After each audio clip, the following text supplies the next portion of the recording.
Wait লসের জন্য plus এই গরমে শরীরকে ঠান্ডা রাখার জন্য আজকে একটা স্পেশাল স্যুপ বানাবো। আর এই স্যুপটা কিন্তু আমি প্রায় সময় খেয়ে থাকি, ভীষণ ভালো খেতে। তো চলো মজাদার এই সবজি স্যুপের রেসিপিটা দেখে নিই।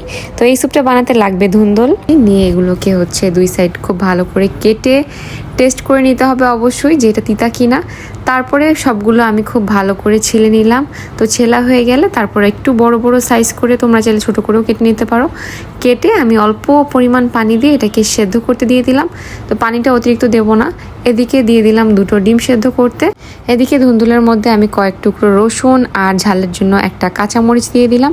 দিয়ে এটাকে সেদ্ধ হওয়ার জন্য অপেক্ষা করলাম। দিয়ে দিলাম সামান্য পরিমাণে লবণ। তো এটা যখন খুব ভালোভাবে সেদ্ধ হয়ে গিয়েছে, চেষ্টা করবে ঢাকনা দিয়ে ঢেকে একটু মিডিয়াম লো হিটে এটাকে সেদ্ধ করার। পানিটা অতিরিক্ত কম দেওয়া যাবে না, আবার অনেক বেশি দেওয়া যাবে না। অতিরিক্ত কম দিলে দেখা যাবে যে এটা পুড়ে যেতে পারে, সেই জন্য একটু খেয়াল রাখতে হবে আর বারবার করে নাড়তে হবে, কারণ পুড়ে গেলে এটা খেতে একদমই ভালো লাগবে না। তারপর আমি এটাকে ভালো করে নাড়াচাড়া করে সিদ্ধ করে নিলাম। তারপর সেদ্ধ হয়ে গেলে এটাকে আমি ঠান্ডা করে নিব। আমি এই স্যুপটা স্পেশালি দেখা যায় যে গরমের টাইমে বেশি খাওয়া হয়, কারণ এটা খেলে শরীরটা অনেক ঠান্ডা থাকে আর খুবই কম তেল মশলা দিয়ে যেহেতু এটা করা। তো এদিকে আমি ধুন্দুলগুলোকে খুব ভালো করে ঠান্ডা করে নিয়েছি। এর ভেতরে চাইলে কয়েক টুকরো গোলমরিচও দিয়ে দিতে পারো। তো আমি সবগুলোকে নিয়ে ব্লেন্ডার জারে দিয়ে এটাকে খুব ভালো করে ব্লেন্ড করে নিব। তো এদিকে চলে আসলাম, একটা প্যানে দিয়ে দিলাম 1 চামচ পরিমাণ অলিভ অয়েল। তার ভেতর দিয়ে দিলাম একেবারে মিহি করে কুচি করা রসুন। তো রসুনটা দিয়ে একটু টাইম নিয়ে ভাজতে হবে। তো এই কাজটা আমি লো হিটে করছি, না হলে কিন্তু রসুনটা একদম পুড়ে যাবে। তো চলে আসলাম ব্লেন্ড করতে, একদম সুন্দর করে ব্লেন্ড করে ফেললাম। দেখো দেখতে কতটা সুন্দর লাগছে। এখানে আমি কোনো আটা ময়দা অথবা কর্নফ্লাওয়ার কিছু ইউজ করব না এই স্যুপে। তো তেলের ভেতর দিয়ে দিলাম এটাকে, এবার সামান্য পরিমাণে পানিও অ্যাড করে দিয়েছি। দিয়ে কতক্ষণ নাড়াচাড়া করব। তো যখন একদম খুব ভালোভাবে ফুটে আসবে তখন স্যুপটা একেবারে রেডি হয়ে যাবে।